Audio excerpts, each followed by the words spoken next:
Hello and welcome to the R.A. Kalfas Construction post-game show. The Buckeyes, boy, I thought it was going to be one of these Mr. Bill days. I did. I thought, with the game in the balance late in the fourth quarter, the Buckeyes unable to put Nebraska away. This had upset special written all over it. Yeah, I thought I was going to be throwing this thing or giving this thing to Frankie and letting him chew the heck out of this because I didn't want to hear it. But the Buckeyes survived. All right, so Mr. Bill, you get put away. We don't need you anymore here. My goodness gracious. I knew it was going to be a tough game because you look at Nebraska and the teams that they played, even though their record is bad, they were in every game with, Michigan State, I think Oklahoma, Michigan, and they were right there. They just couldn't come up with the big play. And you were hoping as this game was unfolding that would continue to happen here today because the Buckeyes offense was not good. Ryan Day, another horrible play calling day to throw the ball 54 times in this game. And I sent this out on Twitter. And tell me if you agree. Send us your text messages, your questions, your comments here on Facebook or on Twitter. Ryan Day reminds me of Andy Reid, right? Ryan Day, let's throw this out there first. Ryan Day has never lost to a Big Ten team as the head coach at Ohio State, right? So you tip your cap to him and you say, well, how the hell can you question Ryan Day, Roadman? Well, here's how. Andy Reid just won a Super Bowl 2 years ago, right? This is how we can question Andy Reid as well. Ryan Day and Andy Reid love the big play. They want to hit that home run. They want to, light up the scoreboard. They want to throw the heck out of the football, right? Well, I think defenses in the NFL, as well as now this season with the Ohio State Buckeyes, are looking at this and saying, hey, if we can put any kind of pressure on C.J. Stroud, he is not comfortable in the pocket. He will make mistakes, and he did with 2 interceptions today.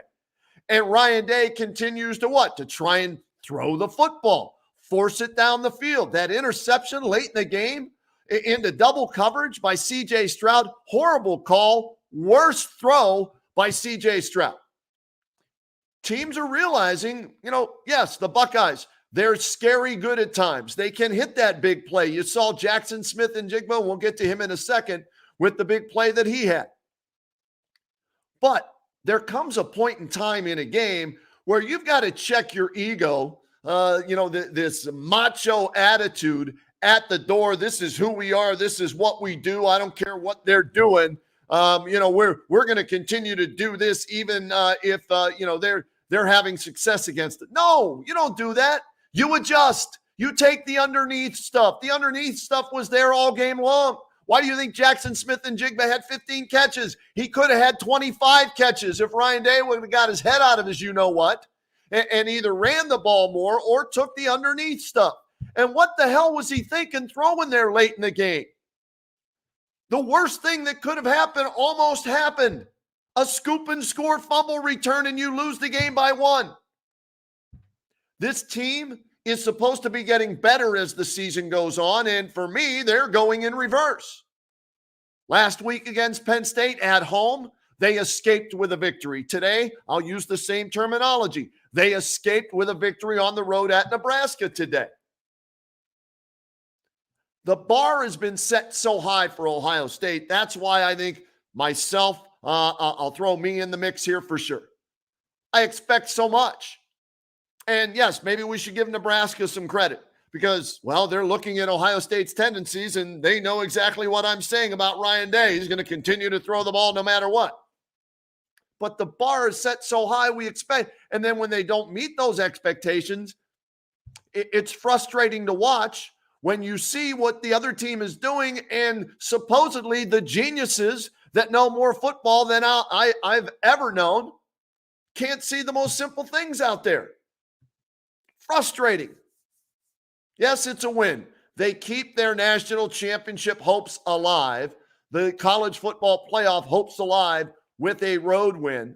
But I'll be curious to see Tuesday night when the College Football Playoff Committee gets together and they give out the second set of rankings if Ohio State drops from number 5 to number 6 or number 6 to number 7 or whatever it is. All right, I got to bring in my buddy Josh Paloha is going to join us. Pookie is checking in with us.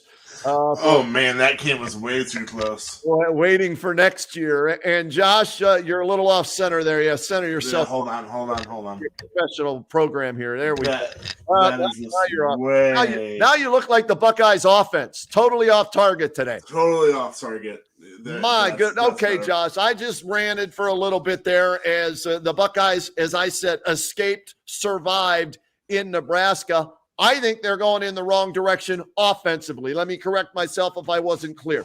Offensively. Defensively, they're getting better. And they have gotten better ever since they made the switch to Matt Barnes calling the plays on defense. And the defense really won them this game today, in my opinion, along with Noah Three Scoops Ruggles, as he came through with 4 field goals to help them win this game today. Give me your thoughts. What are you thinking as you were watching this game? I was thinking Purdue, Iowa, Nebraska, upset specials, to be perfectly honest with you. I never really, that thought kind of crossed my mind, but I never really thought that they'd ever lose that game. I was actually surprised that it was as close as it was. The offense played okay. Ryan Day struggled with play call. I don't know if he's trying to outsmart himself or what exactly his problem is right now. I mean, that passing play, it was 1st and 10, like 2 minutes left, 3 timeout. Nebraska has 3 timeouts. What are you doing passing the ball? It makes no sense. Maybe, like I said, maybe he's trying to outsmart everyone. Maybe he was trying to go the Steelers route. Sorry, Browns fans. I know I'm a Browns fan myself. But maybe he was trying to just get that automatic first down, this ice thing. I don't know. It's nice, like we said last week, it's nice to be able to criticize Ryan Day and criticize the game when they win. I mean, style points matter, but as long as they win, I think that matters more. It's that cliche survive and advance. Right. Ohio State survived, and now they advance to another game. I was watching this game and tweeting my ass off today because I just couldn't keep it in. I had to get it off my chest as it was happening. And CJ Stroud, he ran it, I think, twice today, maybe 3 times. And it came out earlier this week that he separated his shoulder in the game against Minnesota, the first game of the year. So maybe that's why he's reluctant to run. But there were times again today, Josh, looked like, at least from the TV view, 5, 10, 15, 20 yards of green pasture in front of them or artificial surface, whatever you want to call it, in front of them that would have moved the chains and given the offense a big boost. And he refuses to do that. Do you think Ryan Day has told him, unless it's absolutely necessary or I call for you to possibly run, you don't run the football? Or do you think that's CJ Stroud afraid of getting hurt again? I think it's both. And I don't know any inside. I don't have any inside sources for this, but I think that CJ Stroud hurt his shoulder in fall camp. I know they sat him out a few days and they just said it's for rest management. Right. But I think he re-aggravated the injury against Minnesota. Oh, so maybe he's thinking, all right, I've already done this 2 times since the start of fall. I don't want it to happen a third. That I don't have any inside info on that. That's just what I believe. But yeah, it's weird how this is the first time that I haven't seen an Ohio State running back just not run the ball since I don't even know. Well, 21 carries, 92 yards is not a bad day for a lot of running backs. Now, for Trayvon Henderson and what we've seen in recent weeks, that is not a good day for him. And I blame that on Ryan Day for ignoring the run until later in the game there. And I don't know what it is with him. I made the analogy. I don't know if you heard it or not, Josh. Ryan Day and Andy Reid. They love the big play. It's who they are. It's their DNA. We got to throw it down the field. We got to hit the home run at least 4 or 5 times a game. And teams are starting to take that away from Patrick Mahomes in Kansas City, but the underneath stuff is there. If you just take it, and instead of a 2-play drive, it's a 10-play drive, and you score on a 1-yard pass instead of a 70-yard pass, it still counts as 7 points. And I think Ryan Day has that complex that I've got to hit the big play. That's who I am. I'm Ryan all day long, right? I'm throwing the ball down the field. And there's a reminder that we were going to start this show right there. I set it on my phone because I forget things. And so for me, I look at it and it's like, what is it going to take a second loss this season and knocking them out of the playoff picture for him to get his head out of his you-know-what and quit being so damn stubborn and realize it's okay to take the underneath stuff time and time and time and time and time again, as long as it equates to 7 points, just like a one-play 75-yard drive does. That's another thing where I'm questioning Ryan Day. I know CJ Stroud has like the arm to be able to make big plays, but yeah, why not just go with the 5 and 10 yard passes with Jackson Smith and Jigba, who we have to talk. Brian Hartline's wide receiver room. Holy cow! You're without Garrett Wilson. It's okay. Jackson Smith and Jigba just steps in, and then Julian Fleming, which that should have been a catch late in the fourth quarter. I thought so too. Yep. But he's been like the 5th or 6th best wide receiver, and he's out there making big plays. It's crazy how good those wide receivers are, I guess. Right. But I guess Ryan Day is just counting on them to be a little bit too much too, as far as the long passes go, and as far like I know we can question this all day, but Ryan Day passing the ball 1st and 10 when you can just ice the game with your running game and trust your offensive line is. But yeah, we already talked about that enough. But yeah, I don't know. I don't think it's in Ryan Day's DNA to just dink and dunk the quote-unquote Pittsburgh Steelers of the 2021 season. Right. Just dink and dunk all the way down the field rather than find the 30 or 40-yard passes or anything more than that, I guess. I think he has to look at it. He's got to look at himself in the mirror. He's got to realize he's got a red shirt freshman quarterback. You're supposed to put the team in the best position to win each week. And for 2 weeks in a row, I think he did not do that. Even though they won the game, they might have won in spite of Ryan Day both weeks. Okay? And again, this may sound like nitpicking. Roadman, they won on the road in the Big Ten. It's tough to do, 26-14, right? We need a nitpick. Or 26-17, my bad. Yeah. So, but the bar is set so high at Ohio State that it's championship or nothing. Nothing else matters. Sorry, there are no moral victories at the Ohio State University. You're either winning titles or you've had a bad year. And so every time I watch them play, I'm not only grading them against the team they're playing today, but I'm comparing them and what I see to the Alabama, who is the king of the hill right now, and this year Georgia, who's number 1. And I don't see this team being able to beat either one of those teams the way they've played and regressed, in my opinion, offensively the last 2 weeks. It's almost like they've played down to their opponent. Okay. Maybe that's, I don't know. I guess we'll find out. Purdue's not really that tough, especially at home. But the final 2 game, Michigan State, Michigan, and then you had the Big Ten championship. I think you'll be able to find out a lot about this Ohio State team and Ryan Day, but I don't know if they're just playing very vanilla stuff to not show too much because they know that they can win these games doing the vanilla stuff. Maybe. Or, I don't know. I'm trying to make excuses for why Ryan Day's struggling, but I am somewhat worried. But I also have to take a step back and realize that Ryan Day is yet to lose a Big Ten game. And it's hard to pick on him, right? Yeah, it's real hard to pick on him and question him.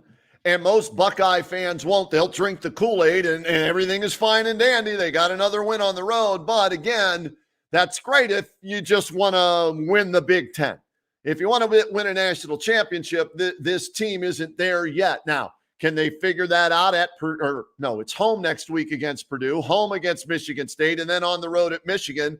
And then maybe Wisconsin or Minnesota, depending who comes out of the West, right, in the Big Ten championship. Oh, man, Minnesota. I don't hope it's Minnesota. Well, they were down 14-0. What was the last that you saw on that? They lost like 14-6. So they now have losses against Bowling Green and Illinois this year. Wow. Okay, so that side is up for grabs. And Wisconsin may be, the best team by the end of the season coming out of the West, and that would be Ohio State, Wisconsin, should Ohio State win out. All right, you mentioned Jackson Smith in Jigba. And at the bottom of the screen, you can see the numbers for Jackson Smith in Jigba. I believe it's the most catches in a game with 15. That's a new school record. And the second most yards, 240 in a game for Ohio State. Pretty damn impressive for a guy who was called upon to step up because Garrett Wilson was out today, and he delivered in a big way, and they don't win this game without him today.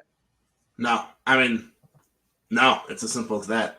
He to be exact, David Boston had the record with 14 in 1997. Okay. JSN ended with 15, and then Terry Glenn has the most receiving yards in a single game with 253, and Jackson Smith and Jake Beth finished with 240. So he was 13 yards short. All right, who would have ever saw that coming, though? I guess with Garrett Wilson out, there was plenty of opportunities, but no one saw this type of game coming from. And now, this is a whole other topic too, but I know Jameson Williams, former Ohio State Buckeye, has been killing it at Alabama. Yep. Part of the reason why he went to Alabama is because Ohio State, he would have been wide receiver 4 on the team, and he didn't want to be wide receiver 4 when he knew that he'd be a bit better guy. So This, I guess, proves that. He wasn't going to play above Chris Olave and Garrett Wilson, and now Jackson Smith and Jigba goes out and has a record-breaking day for Ohio State. All right, let's get some of these questions up here. John Connor. Is he the Terminator? Is it that John Connor? I don't know. This game with Nebraska should not have been close. They needed a statement win or a blowout. Yes and no. I know where you're coming from, John. I really do. I was hoping that, okay, Penn State was a game that would be a good builder for them, a building block game, because it was a good team, a good defense, and you beat a good team. So now you know what level you have to play. And you go out to Nebraska, and their record's bad, even though they've played teams close. And I expected this, possibly to be a 2-touchdown game. I actually picked them not to cover because of what I saw it at 14.5 was the last thing. So I picked them not to cover. So, got that right. But I expected it to be a higher scoring game than this.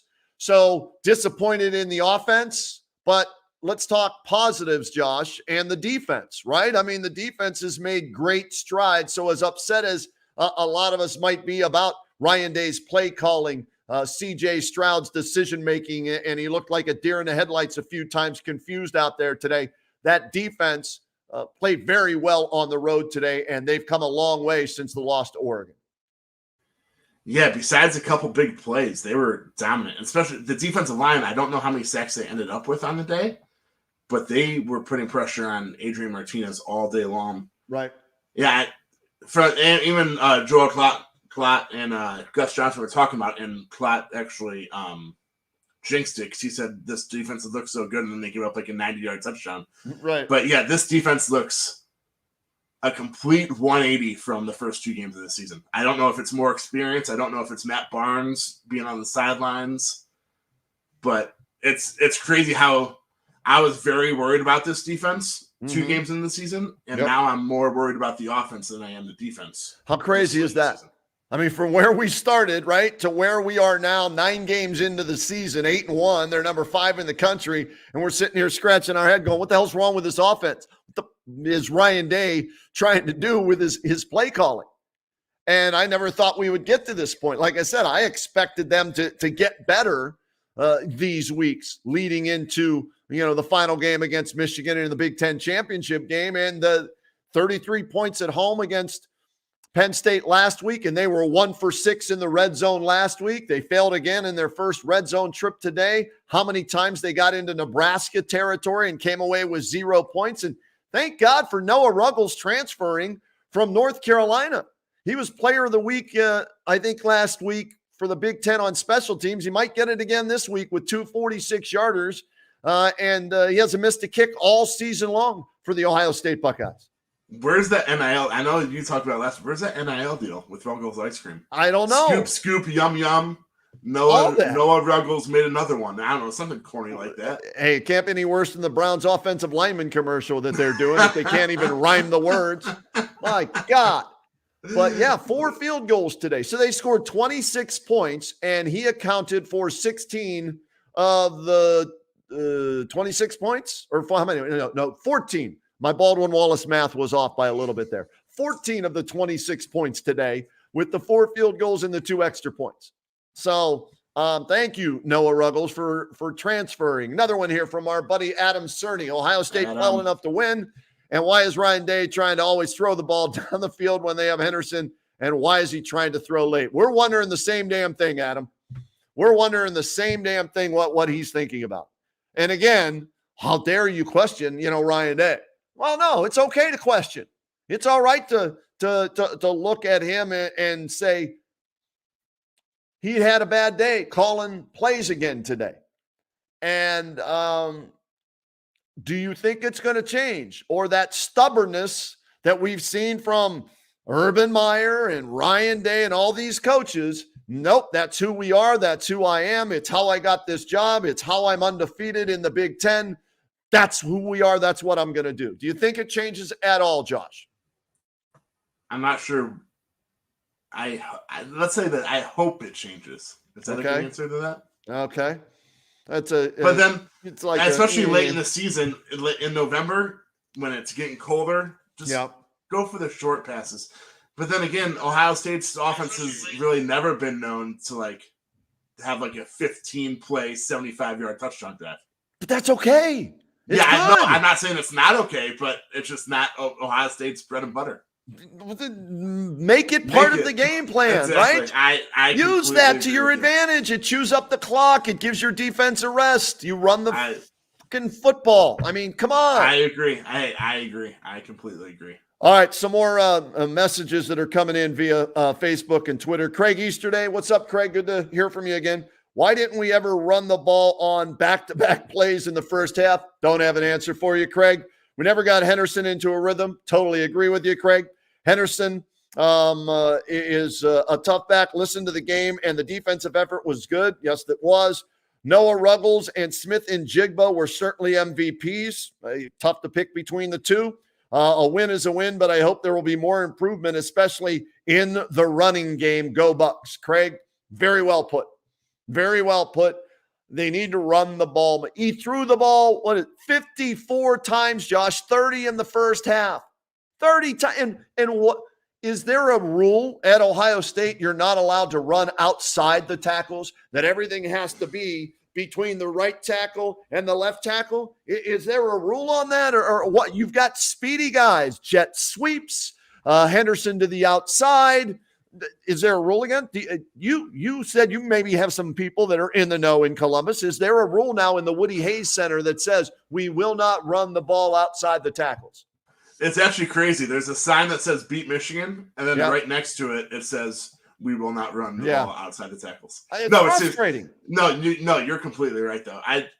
Even if you don't gain yards going outside, it opens up the middle of the field, whether it's a jet sweep, whether it's a sweep to Henderson.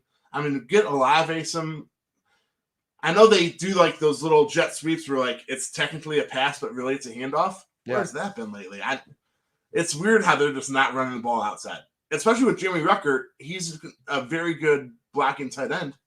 Use that to your advantage. 4th and 1. 4th and 1 on the early in the game. Maybe it was the first drive. I forget what it was. 4th and 1. You need a freaking yard to keep the drive alive. Let's go for the home run ball. Let's throw a seam pass down the middle to our tight end. What the was that? I mean, come on. Get the 1 yard, continue the drive, and then eventually score. But again, there's the perfect example of the stubbornness that is Ryan Day. Got to hit the home run there. Got to go for the big play. And I understand you've got playmakers to do that. Jeremy Rucker doesn't come to mind on a 4th and 1 call on the road against a good Nebraska defense. That's just, again, right then and there, I thought, oh, shoot, Purdue, Iowa, Nebraska. I'm getting this eerie feeling that this could have gone south. Luckily for them, they found a way to win this one 26-17, Josh. Oh, man, you're going to love this quote from Ryan Day that you just said in the press conference. All right, let me hear it. Yeah, lay it on me. What did he say? Oh, my bad. Wait, hold on. My bad. It's CJ Stroud. Never mind. No, I thought it was Ryan Day. But CJ Stroud, he was asked about not running the ball. He said, if my job was to run the ball, I'd be a running back or something. I throw the ball for a living. Well, it's a better quote than I ain't come here to play school, right? Cardell Jones. Hey, that's a national champion you're talking about. I know. I'm just saying it's a better quote than that. So I thought that was Ryan Day, though, so that not as good. But still, he's right, though. It's one of those things where I don't know if he's in his own head with a shoulder injury. I think it just is. like we saw with Baker Mayfield, all it takes, if you run the ball, all it takes is not even like a hard hit, just landing on your shoulder roll.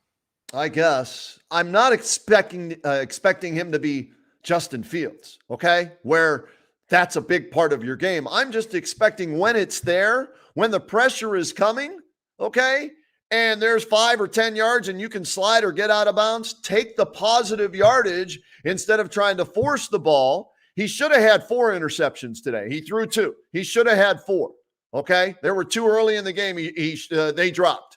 So take the yardage they give you, get out of bounds, get down, and instead of 3rd and 14 now, because you got sacked or, intentional grounding, it's 3rd and 6, and you got a chance to pick that up. More comments coming in here. Billy Blindstone Jr. says North Carolina is about to take down Wake Forest. That'll knock them. Is it a final, Josh? Yeah. All right, so Wake Forest is knocked from the undefeated ranks, correct? So there you go. And MSU is tied with Purdue, according to Bill. So, and that's a close one. Michigan State was only like a 2-point favorite in that one. So yeah. I don't know if that's one of those Vegas knows type of games. They do. They knew this one too, right? They only had the Buckeyes as 14.5-point favorites in this one. Paul Cray, what's up, Paul? The Bionic Man checking in with us again. Good to hear from Paul. If we weren't playing against a team that can't win at the end like Nebraska, it would have been a loss for sure. Yeah. If you're on the road against Penn State, you probably lose that game. Right? With a senior court, although isn't Martinez is like an 8th-year senior, isn't he? He's been there forever. It seems like he's literally been there forever. He's been at Nebraska longer than Aaron Kraft or JT Barrett were at Ohio State, I think. And that's a long time. Yeah, that, and it literally seems like Adrian Martinez has been Nebraska's quarterback ever since they joined the Big Ten. It does, right? It's been that long. Who else is checking in with us today? Mike S. Woodling is watching us. What's up, Mike? We appreciate that. Here's his comment. What an ugly game. I must have fallen asleep about 10 times. The 4th quarter was exciting, but that was about it. Timothy M. Smith is watching us here on the R.A. Kalfas Construction Buckeyes postgame show. Thanks for that, Timothy. We appreciate that. Mike S. Woodling says the previous quarterback was also named Martinez. Oh, so maybe there were 2 Martinez. Was there another Martinez that was there before him? I don't remember that. So it was Adrian Martinez Jr. Now it's Adrian Martinez the 3rd. I'm sure there's a 4th one coming. Didn't know that. Okay, thanks for correcting us or updating us on that. So, okay, exhale. Think about this now moving forward. They escape, which is what you want to do. And I heard Ryan Day say this postgame, Josh. Survive in advance. We'll go 1-0 this week. So now they get to go home and play a Purdue team that they better not take lightly. Then it's a Michigan State team, and we'll see what happens between those 2 schools today that you better not take lightly. And then you go up to the outhouse in Ann Arbor to take on that squad, who I think possibly could have another loss before the Buckeyes play them up there. But 3 tough games, but good games as far as opponents, at least as of now. We'll have to wait and see with the results, because you want to play ranked teams to better your resume for the College Football Playoff Committee, because the committee, I think, will look at this. Hey, they went on the road and they got to win, but that's 2 weeks in a row. They haven't really impressed, even though they got the win. And I'll be curious, do you think they fall a spot? Do you think they go from 5 to 6 and Cincinnati leapfrogs Ohio State on Tuesday, or no? With how much the committee seems to hate non-Power 5 teams, I don't think I should. I mean, even if they fall below Cincinnati, win out and you're going to jump them anyways. That's the way I see it. Well, I mean, Cincinnati literally plays no one the rest of the season. That's true. And didn't SMU lost, right, last week, I think? And so that would have been considered a decent game. Let's see here. I'm looking to try and find a final score on that Michigan State. It's early. Oh, yeah, it's early. Yeah, I think it started at 3:30. Okay, I thought it was an earlier start. It's 7-7 in the first, and that game's at Purdue. So we won't even bring that up. But should Michigan State lose, Buckeyes with the win, do they move into the number 4 slot, right? If Michigan State gets bounced by Purdue. So there's almost a part of me, I'll be rooting for Michigan State today. Here's why. I want them to be undefeated when the Buckeyes play them in 2 weeks. That is a bigger win for the Buckeyes and a resume builder for Ohio State. Okay.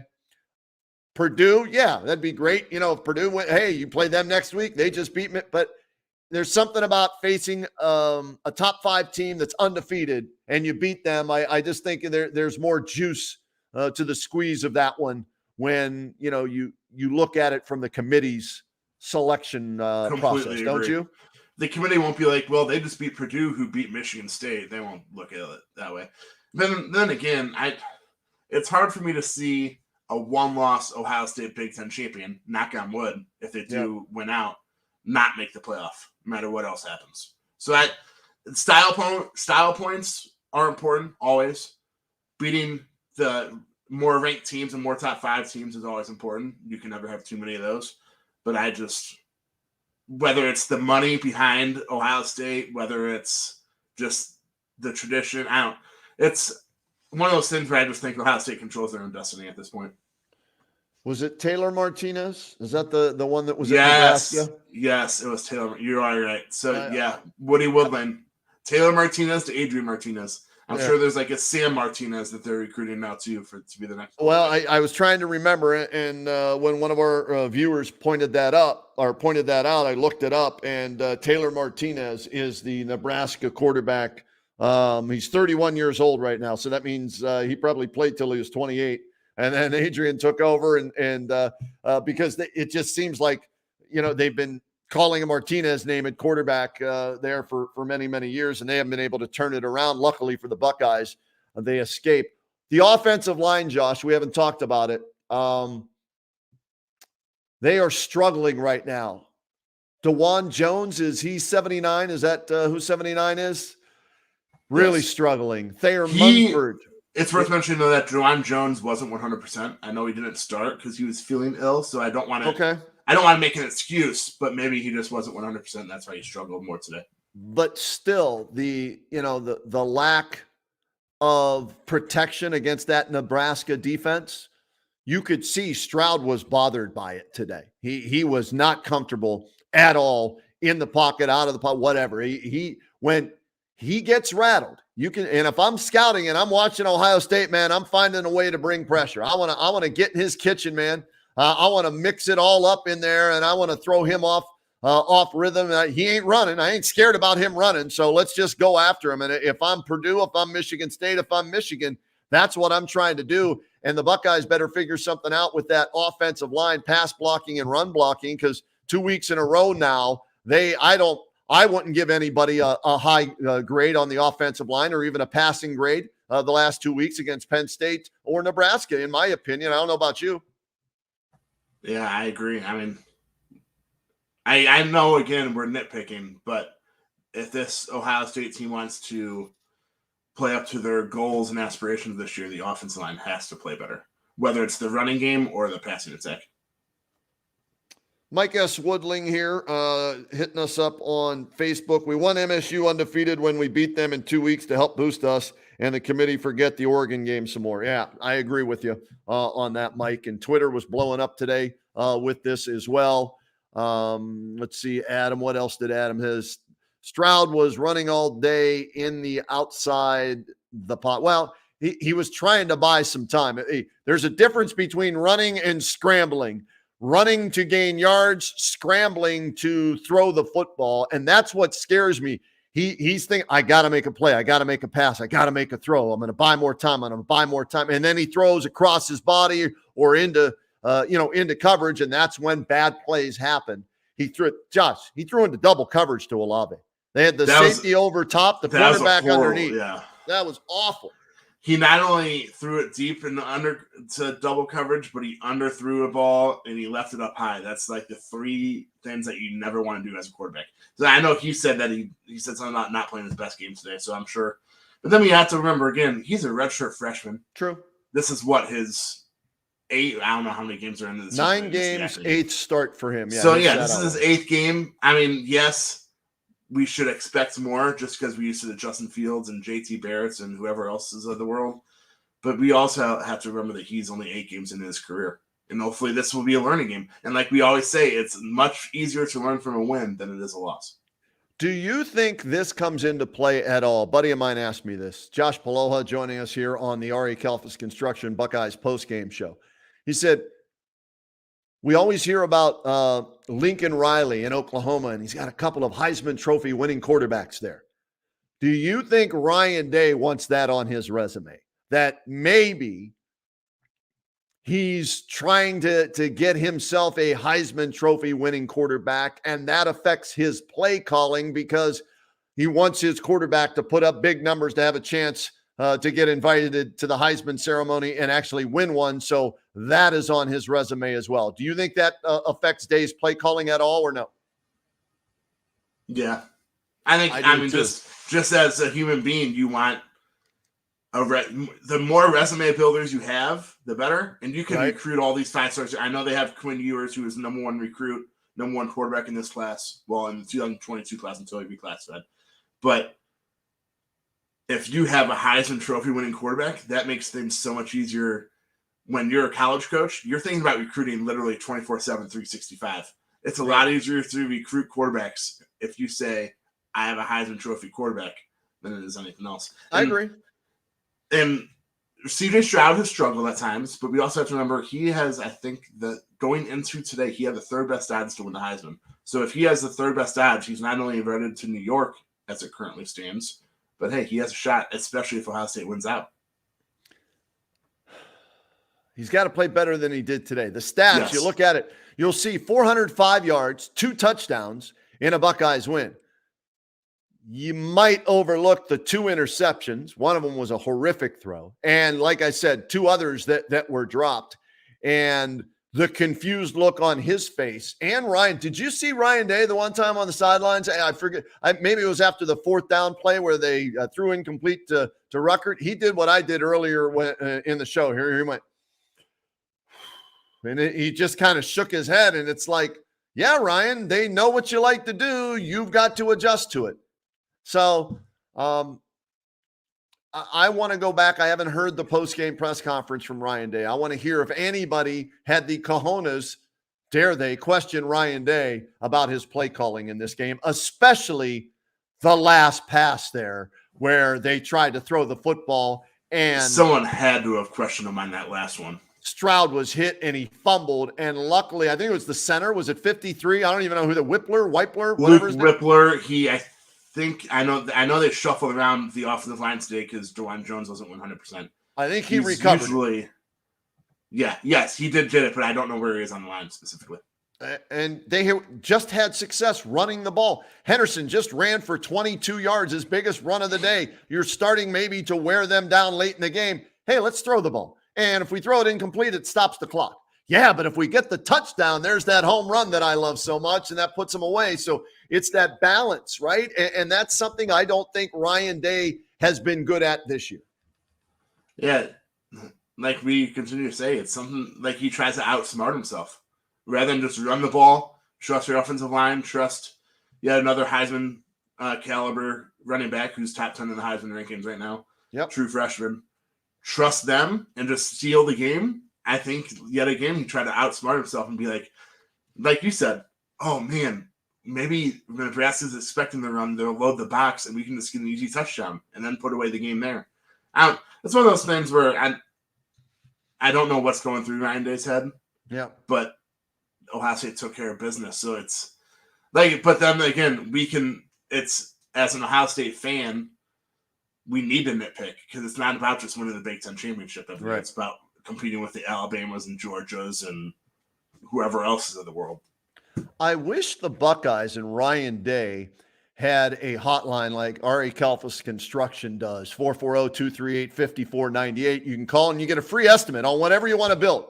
Bob and his outstanding staff, they've been doing it for 35 years out of Strongsville. You call that number, it's the hotline, and they'll come out and give you a free estimate. I wish the Buckeyes and Ryan Day had that where we could call up, and say, hey, Ryan, what the were you doing trying to throw the ball there on 1st and 10 at the Nebraska 30, whatever, with under 2 minutes to go, and you just ran the ball successfully how many times in the row? I would love for there to be like a Ryan Day hotline. Now, I know he does a talk show, right? But there's a screener, and if you want to ask a negative question, click, they hang up on you with those coaches shows.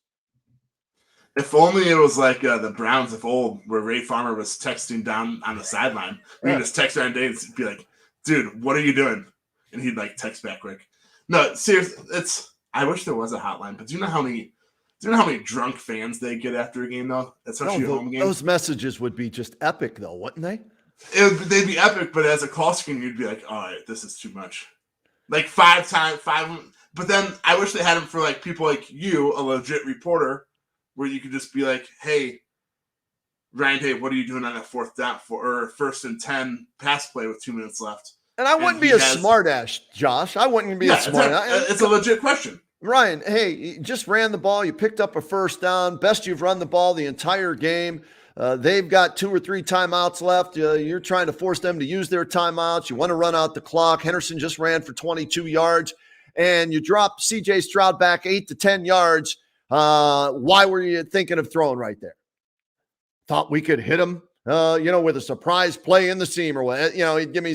It's frustrating. But again, what is he now? 31-0 against Big Ten teams or something like that, counting the Big Ten championship games. So sometimes we talk about the players. Can they get too full of themselves? It's possible a coach could get full of himself too, and think that he's the end all be all. But he needs to take a little bit of a selfie. Hey, if he moved Kerry Combs from D coordinator, calling plays to the booth and brought in Barnes, right? Well, he should look at himself and talk to himself and say, I need to do a better job because it was not a good day calling plays today. When you throw 30 times in the first half, okay, that's not a good day calling plays, in my opinion. Man, sounds like Medina last night, but I'm with that. What was that? Oh, going through 11 Warriors Twitter timeline, by the way. I think we will be disappointed unless they just didn't, because usually they try to do like every major quote. There's nothing about that 1st and 10 pass play. So really? I think we're going to be disappointed about that. All right, I'm going to be searching for that. Randy Tolan, I searched for this. Hit us up on our Facebook page here on the R.A. Kalfas Construction Buckeyes postgame show. Randy Tolan says, love Ryan Day, love his aggressiveness to air it out, but he's become a bit too predictable. Opponents watch the same game film week in and week out. Time to mix in more of the run and not just on the occasional first down. He's got all the ingredients to keep defenses off balance, but has gone away from it. Well, I like what you're saying there, Randy. I agree with you. I have no problems either taking shots. When in the game, there are opportunities for it, and you're not going to hurt yourself like they almost did late in the game. You were up less than a touchdown, okay? You were leading them by 6. A touchdown for them wins the game with the extra point, possibly to end it on the road. And, to drop back and throw there's time to be aggressive, and there's time to be smart, and that was not smart. That was a stupid play call by Ryan Day, and they're lucky they survived it with whoever it was falling on the fumble to set up the 4th field goal of the game by Noah 3 Scoops Ruggles. So thank God for that. All right, Josh, final thoughts on this before we get out of here. It's too nice out on a Saturday afternoon. I'm going to go do some things out here and get this off my chest chatting with you. Go ahead. What do you got? First and foremost, now I want some ice cream. That's there you go. That Noah 3 Scoops Ruggles. Like I always say, it's nice to nitpick and be critical of the coaches and even some of the players at times in a win. I know, was it Tyler? No, that was John Beeline that said wins and lessons, right? Not wins and losses, wins and lessons. Yes, wins and lessons, yeah. But it's nice to have a win and he's a Michigan guy. Remember that. He's a Michigan guy. Go ahead. Yes, exactly. Yeah, it's nice to be able to learn from a win. And there's plenty to learn, just like last week. There's plenty to learn from this week, whether it's the play calling, whether it's C.J. Stroud just not running the ball or making some poor decisions passing the ball. But it's still crazy to me. I know we discussed this earlier that Ohio State can lean on their defense to win football games. Who would have ever thought that, as we discussed after the Oregon game? There's just no shot. Right. So, yeah, they won. They didn't cover. It was a lot closer than it should have been. Ohio State, I had them 2 weeks in a row. Go ahead. 2 weeks in a row. Go ahead. I had them covering the game today. Unfortunately, I didn't put any money on it or anything like that, but I just said there's no way they only win by 14 today. I've nailed it 2 weeks in a row with the Buckeyes. So, yeah. Really? Yeah. Because, Akron, Tulsa, and whoever else they play. They weren't playing anybody. So these are decent Big Ten teams. And I thought they would win by double digits, each week. But I didn't think they were going to cover. What was Penn State's spread like? 18.5 last week. I was like, oh God, this is take this to the bank, bet your house on it. Ain't no way Buckeyes are covering 18.5. And then this week too, when I saw it at 14.5, if it was 13.5, I might have said, okay, they'll win by 14, 31-17 and cut. But when it was 14.5 where I saw it, I was like, nope, ride the streak, man. Right? Now stay with it until it gets broken. James Franklin and Scott Frost do a great job of making it ugly when they play against Ohio State. And I know that was like that today. It was just an ugly win, but as we continue to say, a win's a win. Style points matter, but I think when you're Ohio State and a one-loss team, they don't matter as much as we think they do. Right. And, they took care of business on the road. I know Ryan Day mentioned postgame, a road win in the Big Ten is a road win in the Big Ten. So no matter who it's against, it's a big win, I guess. Plenty to learn from. They survive and advance. I know Ryan Day said this during the week, too. It's like March Madness. All you have to do is win, and that's all you have to be worried about, no matter how ugly or great it is. So there's plenty to learn from, like we discussed in the 45 minutes we've been on here. But survive and advance, that's the name of the game. Hey, I got to give a shout-out here, even though this is the R.A. Kalfas Construction Buckeyes post-game show. Just got an email, an alert. My Baldwin-Wallace Yellow Jackets, the number 21 nationally ranked Baldwin-Wallace Yellow Jackets, won its final road game of the season, held off Ohio Northern University 17-14 on the road today. So the Yellow Jackets only lost, of course, to Mount Union. They've lost to them for like 82 straight years now. The Yellow Jackets keeping their postseason playoff hopes alive today with a victory on the road. So some love to my alma mater, the Yellow Jackets, where Jim Tressel, of course, was an all-conference quarterback for the Yellow Jackets back in the day, and his dad won a national title. And this isn't Ohio State related, but Stark County related, which you obviously care much about. Yep. The D3 championship, I haven't been keeping track of D3 football. It's in Stark County this year, That's right. Tom Benson Hall of Fame Stadium. Amos Alonzo Stag Bowl this year. So we're hoping either BW or Mountain Union can make their way to that game to be played, where we called the McKinley game last night over Jackson, and McKinley beat Jackson 62-28 last night, crushed them. So McKinley, and now they have St. Ed's. They have St. Ed's, and Medina has St. Ignatius, and then the winners of those games play each other, correct? Yes, you are correct. So there you go. So hopefully we'll get a Medina-McKinley matchup. And I think the last time we had that, Josh, it was 2010. It was 2010. Mason Schreck was on that. No, my bad. It wasn't 2010 because that would have been Cam, your son Cam, and no, 2011. It was either 2000. Yes. It was 2010, 2011 school year. Okay.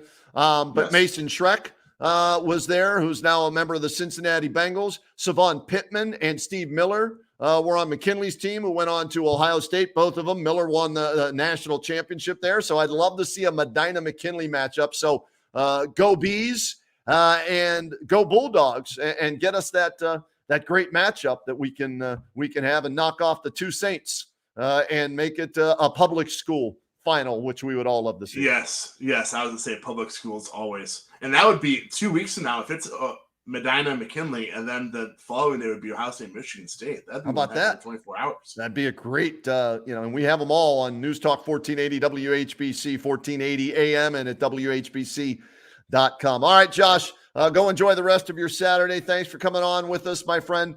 Keep up the great work at Waiting for Next Year. You got any podcasts or anything to promote there, Pookie, or what? Damn it. You had to bring up Pookie one last time, didn't you? Yeah.